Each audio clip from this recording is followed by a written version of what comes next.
أعوذ بالله من الشيطان الرجيم. بسم الله الرحمن الرحيم. يا أيها الذين آمنوا لا تقولوا راعنا وانظرنا واسمعوا وللكافرين عذاب أليم.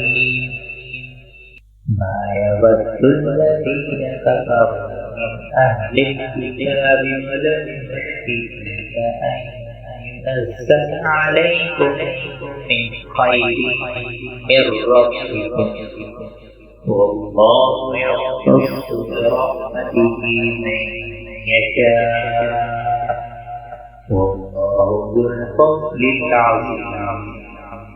ما ننسخ من آية أو ننسها نأتي بخير منها أو مثلها. ألم تعلم أن الله على كل شيء قدير.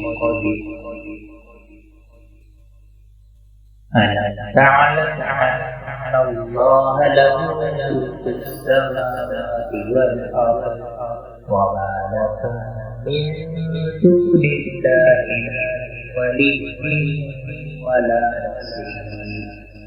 أم تريدون أن تسألوا رسولكم كما سئل موسى من قبل ومن يتبدل الكفر بالإيمان فقد ضل سواء السبيل.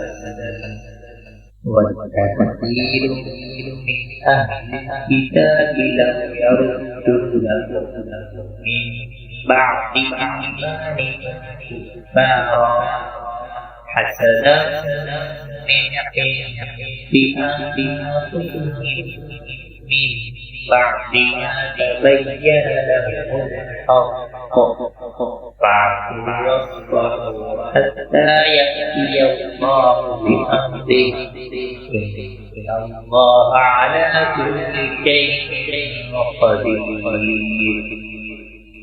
وأقيموا الصلاة وآتوا الزكاة وما تقدموا لأنفسكم من خير تجدوه عند الله إن الله بما تعملون بصير. وقالوا لن يدخل الجنة إلا من كان هودا أو نصارى تلك أمانيهم قل هاتوا برهانكم إن كنتم صادقين.